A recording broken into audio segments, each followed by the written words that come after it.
നമസ്കാരം. ഇന്ത്യയിൽ ആദ്യമായി സ്വകാര്യ മേഖലയിൽ ഒരു ഹെലികോപ്റ്റർ അസംബ്ലി യൂണിറ്റ് യാഥാർത്ഥ്യമായിരിക്കുകയാണ്.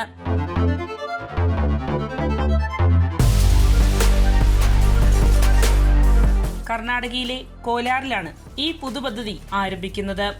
ഇന്ത്യയുടെ വ്യോമയാന രംഗത്തെ വലിയ ചുവടുവയ്പായ ഈ പദ്ധതി മഹാരാഷ്ട്രയിലെ ലോക് ഭവനിൽ ഇക്കഴിഞ്ഞ 17-ാം തീയതി പ്രധാനമന്ത്രി നരേന്ദ്രമോദിയും ഫ്രഞ്ച് പ്രസിഡന്റ് ഇമ്മാനുവേൽ മക്രോണും ചേർന്ന് വെർച്വലായി ഉദ്ഘാടനം ചെയ്തു. ലോക പ്രശസ്ത യൂറോപ്യൻ വിമാന നിർമ്മാണ കമ്പനിയായ എയർബസും ഇന്ത്യയിലെ പ്രമുഖ പ്രതിരോധ വ്യവസായ സ്ഥാപനമായ ടാറ്റ അഡ്വാൻസ്ഡ് സിസ്റ്റംസ് ലിമിറ്റഡും കൈകോർത്താണ് ഈ വൻ പദ്ധതിക്ക് ചുക്കാൻ പിടിക്കുന്നത്.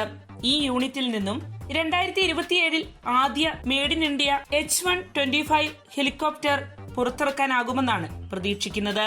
തുടർന്ന് പ്രതിവർഷം 10 ഹെലികോപ്റ്ററുകളുടെ നിർമ്മാണമാണ് ഈ പൊതു യൂണിറ്റിലൂടെ മുന്നിൽ കാണുന്നത്.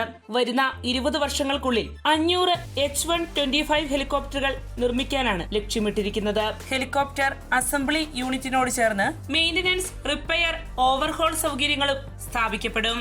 ഇത് വെറുമൊരു നിർമ്മാണ കരാറല്ല, ഇന്ത്യയുടെ വ്യവസായ സ്വയം പര്യാപ്തതയിലേക്കുള്ള വലിയ മുന്നേറ്റമായാണ് വിലയിരുത്തപ്പെടുന്നത്. ഇത്തരമൊരു യൂണിറ്റിന്റെ തുടക്കം കർണാടകയുടെ ചരിത്രത്തിൽ വലിയൊരു നാഴികക്കല്ലാണെന്ന് കർണാടക വ്യവസായ മന്ത്രി MB പാട്ടീൽ പറഞ്ഞു.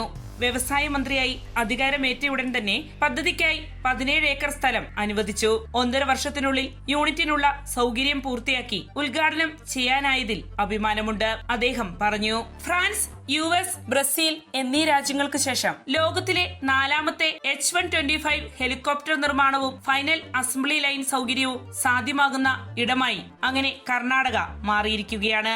ആന്ധ്രാപ്രദേശ്, ഉത്തർപ്രദേശ്, ഗുജറാത്ത് എന്നീ സംസ്ഥാനങ്ങളിൽ നിന്നുള്ള ശക്തമായ മത്സരം ഈ യൂണിറ്റ് നേടിയെടുക്കുന്നതിനായി ഉണ്ടായിട്ടും ഈ പദ്ധതി കർണാടകയെ തേടിയെത്തിയതിൽ അഭിമാനമുണ്ടെന്നും അദ്ദേഹം പറഞ്ഞു. സിംഗിൾ എഞ്ചിൻ ഹെലികോപ്റ്റർ വിഭാഗത്തിലെ ആഗോള വിപണി വിഹിതത്തിന്റെ 80% എയർബസിനാണ്. ലോകമെമ്പാടുമായി ഏകദേശം 4300 ഹെലികോപ്റ്ററുകൾ ഈ കമ്പനിയുടേതായി പ്രവർത്തിക്കുന്നുണ്ട്. ഇത്തരമൊരു കമ്പനിയുമായുള്ള സഹകരണത്തിലൂടെയാണ് രാജ്യത്തെ ആദ്യ സ്വകാര്യ ഹെലികോപ്റ്റർ അസംബ്ലി യൂണിറ്റ് സാധ്യമാക്കിയത് എന്നത് തികച്ചും അഭിമാനാർഹമാണ്, MB പാട്ടീൽ ചൂണ്ടിക്കാട്ടി. ലോകത്ത് വ്യാപകമായി ഉപയോഗിക്കപ്പെടുന്ന H125 ഹെലികോപ്റ്ററുകൾ പർവ്വത പ്രദേശങ്ങൾ, മെഡിക്കൽ എമർജൻസി സേവനങ്ങൾ, പോലീസ് നിരീക്ഷണം, വിനോദസഞ്ചാരം തുടങ്ങിയ വിവിധ ആവശ്യങ്ങൾക്കായാണ് ഉപയോഗിക്കപ്പെടുന്നത്. ഉയർന്ന പ്രദേശങ്ങളിലും ചൂടേറിയ കാലാവസ്ഥയിലും മികച്ച പ്രകടനം കാഴ്ചവെക്കുന്ന ഹെലികോപ്റ്റർ എന്ന നിലയിൽ ഇതിന് ആഗോള വിപണിയിൽ വൻ സ്വീകാര്യതയാണുള്ളത്. നിലവിൽ കോലാറിൽ ആരംഭിച്ചിരിക്കുന്ന ഹെലികോപ്റ്റർ അസംബ്ലി യൂണിറ്റിൽ കുറച്ച് ഹെലികോപ്റ്ററുകളാകും തുടക്കഘട്ടമെന്ന നിലയിൽ ഉൽപ്പാദിപ്പിക്കുക. പിന്നീട് ഉൽപാദനശേഷി വർദ്ധിപ്പിക്കാനാണ് ലക്ഷ്യമിട്ടിരിക്കുന്നത്.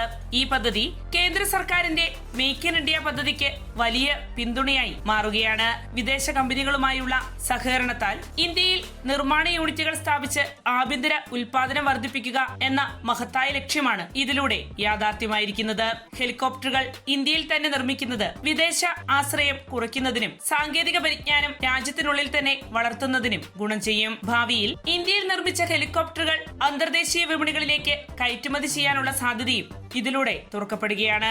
ഈ പദ്ധതിയുടെ വരവോടെ നേരിട്ടും പരോക്ഷമായും ആയിരക്കണക്കിന് തൊഴിലവസരങ്ങളും സൃഷ്ടിക്കപ്പെടും. അതോടൊപ്പം ഉയർന്ന നിലവാരമുള്ള എയർക്രാഫ്റ്റ് അസംബ്ലി, ഗുണനിലവാര പരിശോധന, സർട്ടിഫിക്കേഷൻ തുടങ്ങിയ വിവിധ മേഖലകളിലെ സാങ്കേതിക കഴിവുകളും ഉയരും. രാജ്യത്തെ യുവ എഞ്ചിനീയർമാർക്ക് ആഗോള നിലവാരത്തിലുള്ള പരിശീലനം ലഭിക്കാനും ഇതിലൂടെ അവസരം ലഭിക്കും. അതുപോലെ തന്നെ സൂക്ഷ്മ ഇടത്തരം സംരംഭങ്ങൾക്കും പുതിയ പദ്ധതി വളർച്ചാവസരം നൽകും. വിമാനഭാഗങ്ങൾ, ഇലക്ട്രോണിക് സംവിധാനങ്ങൾ, മെറ്റൽ ഫാബ്രിക്കേഷൻ തുടങ്ങിയ മേഖലകൾക്കും ഈ പദ്ധതി പ്രോത്സാഹനമായി മാറും.